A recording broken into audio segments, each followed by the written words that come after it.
Hello అందరూ ఎలా ఉన్నారు? ఇవాళ వీడియో ఏంటో మీకు అర్థమయ్యే ఉంటుంది. A day in my life. So ఆఫీస్కి రెడీ అవుతున్నాను. బ్యాక్ టు బ్యాక్ మీటింగ్స్ ఉండడం వల్ల బాగా లేట్ అయిందండి ఇవాళ. సో త్వరగా రెడీ అయ్యి ఆఫీస్కి వెళ్ళాలి. ఇవాల్టి అవుట్ఫిట్ గురించి మాట్లాడితే హుడీ కమ్ టాప్ జీన్స్తో నేను పేరప్ చేసేసాను. హెయిర్ స్టైల్ చాలా బేసిక్ అండి. పోనీటైల్ వేశాను. ఇంకా స్కిన్ని నేను రెడీ చేస్తున్నాను. మేకప్ లాంటిది ఏమీ వాడను.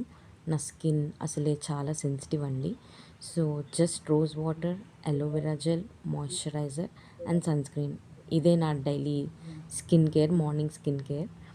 లాస్ట్‌లో లిప్ బామ్ యాడ్ చేసేస్తాను అండ్ దట్స్ ఇట్ అండి. సో రెడీ అయిపోయాను. లాస్ట్‌లో అలా ఒకసారి అద్దంలో చూసేసుకుంటున్నాను. కార్ అయితే బయటే పార్క్ చేస్తున్నామండి ఈ మధ్య. ప్లేస్ చాలా కంజెస్టెడ్గా అనిపిస్తుంది మేము ఉండే దగ్గర కార్ పార్క్ చేయడానికి. సో బయటే పార్క్ చేస్తున్నాము. యూజువలీ కార్ డ్రైవ్ చేసుకుని ఆఫీస్కి వెళ్తానండి. ఎందుకంటే స్కూటీ ఉంది, కానీ నాకు స్కూటీ డ్రైవ్ చేయడం పర్ఫెక్ట్గా రాదు. అందుకే నేను రిస్క్ తీసుకోను. సో మేము ఉండేది గోపనపల్లి అండి, తెల్లాపూర్కి దగ్గరలో ఉంటాము. సో అక్కడ నుండి అమెజాన్ ఆఫీస్కి వచ్చేసి జస్ట్ 15 మినిట్స్ పడుతుంది. I mean it depends on traffic లేండి. నేను వర్క్ చేసేది అమెజాన్ హెచ్వైడి 13 అండి, నానక్రామగూడ ఫైనాన్షియల్ డిస్ట్రిక్ట్. వెదర్ అయితే చాలా ప్లెజెంట్గా ఉంది ఇవాళ. దట్టు ట్రాఫిక్ కూడా పెద్దగా లేదు. సో యా, డైలీ నేను ఎఫ్ఎంలో సాంగ్స్ వింటూ కార్ డ్రైవ్ చేసుకుంటూ సరదాగా అలా ఆఫీస్కి వెళ్తానండి. సో అలానే ఇవాళ కూడా వింటున్నాను. కాకపోతే వాయిస్ ఓవర్ ఇవ్వడం కోసం బ్యాక్గ్రౌండ్ నాయిస్ అంతా కూడా తీసేసానండి ఎడిటింగ్లో. రోజు నేను యశ్వంత్ ఇద్దరం సపరేట్గానే ఆఫీస్కి వెళ్తామండి. తను వచ్చేసి స్కూటీలో వెళ్తారు తన టైం ప్రకారం. నేను కార్లో వెళ్తాను నా టైం ప్రకారం. ఎందుకంటే మా ఇద్దరి టైమింగ్స్ కూడాను చాలా డిఫరెంట్ అండి. ఇవాళ షూట్ చేయడం కోసమనే ప్రత్యేకంగా పాపం నాతో కార్లో వచ్చారు. తను వచ్చేసరికి నైట్ అయిపోతుంది. నేను ఈవినింగ్ 6-6:30 లోపే వచ్చేస్తాను మ్యాక్సిమం. మా ఆఫీస్ గురించి మాట్లాడాలంటే ఏషియాలోనే మా క్యాంపస్ సెకండ్ లార్జెస్ట్ అనుకుంటా అండి. ఆఫీస్ అయితే చాలా పెద్దది, నీట్గా మెయింటైన్ చేస్తారు. ఈవెన్ విజిటర్స్కి కూడా ఎలో ఉంటుంది. ఎవరైనా విజిట్ చేయాలనుకుంటే కూడా మీకు తెలిసిన వాళ్ళు ఎవరైనా ఉంటే వాళ్ళ ద్వారా మీరు విజిట్ చేయొచ్చు. రిసెప్షన్ ఉంటుందండి. రిసెప్షన్లో అడిగితే విజిటర్స్ ఎవరు రావచ్చు, ఎప్పుడు రావచ్చు, ఎంతసేపు ఉండొచ్చు, ఈ డీటెయిల్స్ అన్నీ కూడా వాళ్ళు డీటెయిల్డ్గా మీకు ఎక్స్ప్లెయిన్ చేస్తారు. ఎవరికైనా హెల్ప్ఫుల్ అవుతుంది అని చెప్తున్నాను. నేను అమెజాన్ కంటే ముందే వేరే కంపెనీలో వర్క్ చేసేదాన్నండి. అప్పుడు నాకు యశ్వంత్ మ్యాచ్ రావడం జరిగింది. అప్పుడు యశ్వంత్ వాళ్ళ పేరెంట్స్ని నేను ఫస్ట్ టైం ఆఫీస్లోనే మీట్ అయ్యానండి. సో అప్పుడు నాకు నిజంగానే తెలీదు నేను ఫ్యూచర్లో అమెజాన్లో వర్క్ చేస్తాను అని. సో అమెజాన్లో జాయిన్ అయిన తర్వాత మా పేరెంట్స్ ఒకసారి హైదరాబాద్ వచ్చారండి మమ్మల్ని చూడటానికి. సో అప్పుడు మా పేరెంట్స్ని కూడా నేను ఆఫీస్కి తీసుకువెళ్ళడం జరిగింది. ఇన్లాస్ని, పేరెంట్స్ని ఇద్దరిని కూడాను. ఆఫీస్ అంతా కూడా నేను తిప్పి వాళ్ళకి చూపించడం జరిగిందండి. They felt so happy and proud ఆ రోజు నేను ఇంత పెద్ద ఆఫీస్లో వర్క్ చేస్తున్నాను అనేసి. అండ్ యా, లంచ్ కూడా అక్కడే చేసాము ఆ రోజు. నాకు ఆ రోజు ఎప్పటికీ గుర్తుండిపోతుందండి.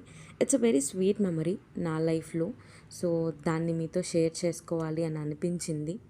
ఆఫీస్ టైమింగ్స్ వచ్చి చాలా ఫ్లెక్సిబుల్గా ఉంటాయండి అమెజాన్లో. Course it vary team to team అండి. ప్రతి టీంకి అవే టైమింగ్స్ ఉండాలని రూల్ ఏం లేదు. ఇది టీంని బట్టి ఉంటుంది. ఆఫీస్ అయితే మేము 5 డేస్ మ్యాండేటరీగా వెళ్ళాలండి. కాకపోతే టైమింగ్స్లో వచ్చేసి ఫ్లెక్సిబిలిటీ అనేది మనకు ఉంటుంది. నేనైతే 3 to 4 అవర్స్ మినిమం ఆఫీస్లో ఉండేలా అయితే చూసుకుంటాను. ఎందుకంటే మళ్ళీ కాఫీ బ్యాడ్జింగ్ అయితే ప్రాబ్లం అవుతుంది కాబట్టి. మార్నింగ్ మీటింగ్స్ ఉంటాయండి మోస్ట్లీ.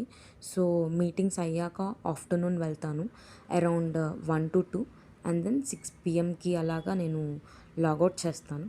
లాగౌట్ చేశాక కూడా వర్క్ చేస్తాము. బట్ ఆఫీస్ నుంచి అయితే 6 పిఎంకి అలా నేను లాగౌట్ చేసి అయితే ఇంటికి రిటర్న్ అయిపోతాను. ఇప్పుడైతే మనం ఆఫీస్కి వచ్చేసామండి. ఇప్పుడు మనమైతే బేస్మెంట్ 1లో ఉన్నామండి. సో లోపలికి మనం వెళ్ళాలి అంటే వాళ్ళకి ఐడి కార్డ్ చూపించాలి. చూపిస్తేనే లోపలికి మనల్ని పంపిస్తారు.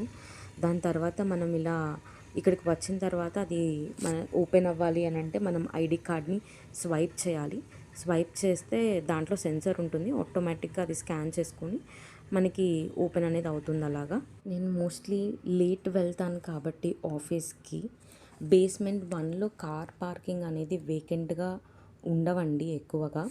ఒకవేళ ఉన్నా కూడా నేను బేస్మెంట్ 2లోనే పార్క్ చేయడానికి ఇష్టపడతాను అండి. మోస్ట్లీ ఒకే దగ్గర పార్క్ చేస్తాను. ఎందుకంటే రోజు ఎక్కడ గుర్తుపెట్టుకుంటామండి ఎక్కడ పార్క్ చేసామని. సో ఈ టెన్షన్ అంతా ఎందుకు అనేసి బేస్మెంట్ 2లోనే నేను ఎప్పుడు పార్క్ చేసుకుంటాను ఒకే ప్లేస్లో.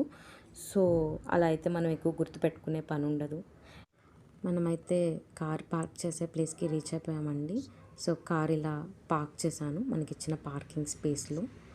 అండ్ దెన్ బ్యాక్ సీట్లో నేను ల్యాప్టాప్ బ్యాగ్ని పెట్టానండి.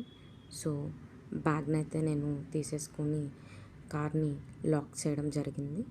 సో అలా నడుచుకుంటూ బేస్మెంట్లో వెళ్తూ ఉన్నాను. సో మీరు రైట్ సైడ్కి కనుక వెళ్తే అలా నడుచుకుంటూ మీకు ఎలివేటర్ ఇది కనిపిస్తుంది మీకు సైన్.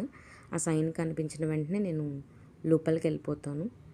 లోపలికి వెళ్ళిపోయి మనకి లిఫ్ట్ ఉంటుంది. మనం గ్రౌండ్ ఫ్లోర్కి వెళ్ళాలి ఇప్పుడు. సో ఓన్లీ గ్రౌండ్ ఫ్లోర్ వరకే వెళ్తుంది ఇక్కడ ఉండే బేస్మెంట్లో లిఫ్ట్ అయితే. సో జీ ఫ్లోర్ అని నొక్కితే అది మనకి ఏ ఏ లిఫ్ట్ మనకి గ్రౌండ్ ఫ్లోర్కి వెళ్తుందో అది చెప్తుంది. సో P5 అనింది. సో P5 నుండి నేను గ్రౌండ్ ఫ్లోర్కి వచ్చేసాను. బ్యాడ్జ్ స్వైప్ చేసుకొని నేను ఇంకా లోపలికైతే వచ్చేసాను. ఒక గ్లిమ్స్ అయితే యాడ్ చేశానండి నా డెస్క్ రిలేటెడ్. ఇవాళ నా లంచ్ ఎగ్ శాండ్విచ్ అండి. వాష్రూమ్ అవసరం ఉన్నా లేకపోయినా ఒకసారి అలా వస్తాను. ఎందుకంటే వాష్రూమ్లో మంచి మ్యూజిక్ ప్లే చేస్తారు. దానికోసమైనా అప్పుడప్పుడు అలా వచ్చి వెళ్తూ ఉంటాను. ఇవాళ ఆఫీస్లో పెద్దగా ఎవరు రాలేదండి మా టీం నుండి. సో నేను కూడా ఇంటికి త్వరగానే రిటర్న్ అయ్యాను. వ్యూ చూడండి ఎంత బాగుందో. బెడ్రూమ్ నుండి విండో అలా తీయగానే ఇలా గ్రీనరీ కనిపిస్తూ ఉంటే ఆ సుఖమే వేరండి. నాకైతే చాలా ఇష్టం గ్రీనరీ. సో యా నేను ఈ ఇంటిని అసలు ఓకే చెప్పిన one of the main reason వచ్చేసి ఇక్కడ గ్రీనరీ అండ్ ఆల్సో కొంచెం పెద్ద బాల్కనీ వచ్చింది అనేసండి. చూడండి ఎంత బాగుందో. గ్రీనరీ కానివ్వండి లేదంటే బాల్కనీ కూడా చాలా పెద్దగా ఉంది. నేను ఇవాళ డిన్నర్కి సాలడ్ ప్రిపేర్ చేయాలనుకున్నానండి. సో దానికి కావాల్సినవన్నీ కూడా నేను సిద్ధం చేసుకొని పెట్టుకున్నాను. ముందుగా నేను క్యారెట్ని ఇలా తురుముకున్నానండి. దాని తర్వాత క్యాబేజ్ని చిన్న చిన్న ముక్కల కింద నేను కట్ చేసుకొని పెట్టుకున్నాను. దాని తర్వాత టొమాటోని చిన్న చిన్న ముక్కలుగా కట్ చేసుకున్నానండి. టొమాటో తర్వాత కీరాని కూడా స్మాల్ స్లైసెస్గా కట్ చేశాను. అండ్ దెన్ ఆనియన్స్ని కూడా కట్ చేసుకున్నాను. అవకాడో కట్ చేశానండి ఇవాళ. ఫస్ట్ టైం నేను సాలెడ్లో అవకాడో వాడుతున్నాను. కావాల్సినవన్నీ కట్ చేసుకున్న తర్వాత ఒక ప్యాన్ పెట్టుకున్నానండి. దాంట్లో బటర్ వేసాను. కొన్ని పన్నీర్ ముక్కల్ని నేను స్లైసెస్ కింద కట్ చేశాను. సో దాన్ని ఫ్రై చేయాలి అనుకుంటున్నాను కొంచెం. దాన్ని నేను సాలడ్లో వాడుకుందామని చెప్పేసి. సో జస్ట్ ఒక 200 గ్రామ్స్ కూడా ఉండదండి. సో కొంచెం పన్నీర్ని అయితే తీసుకొని దాన్ని ఫ్రై చేసేసుకుంటున్నాను బటర్తో. మీకు కావాలంటే మీరు గీలో అయినా చేసుకోవచ్చు లేదంటే నూనెతో అయినా చేసుకోవచ్చు. బట్ ఐ ప్రిఫర్ బటర్ కాబట్టి నేను బటర్తో చేస్తున్నాను. పన్నీర్ కూడా చాలా గుడ్ సోర్స్ ఆఫ్ ప్రోటీన్ అండి. సో మీరు కూడా మీ డైట్లో ఇంక్లూడ్ చేసుకోండి పన్నీర్ని. పన్నీర్ ఇష్టపడే వాళ్ళు పన్నీర్ని లేదంటే ఎగ్ ఇష్టపడే వాళ్ళు ఎగ్ని. నేనైతే రెండింటిని ఇంక్లూడ్ చేసుకుంటాను నేను నా డైట్లో. సో ఇలా గోల్డెన్ కలర్ రాగానే నేనైతే దాన్ని ఆఫ్ చేయడం జరిగింది. దాని తర్వాత నేను ఎగ్ని కూడా కొంచెం బుర్జీ టైప్లో చేసుకోవాలని అనుకుంటున్నాను.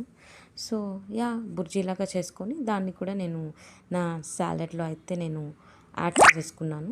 సో అది ఇలా వచ్చిందండి. టేస్ట్ అయితే వెరీ యమ్మీ అండి. నేను చెప్పడం కాదు, మీరు కూడా ట్రై చేసి చూడండి, మీకు కూడా నచ్చుతుంది.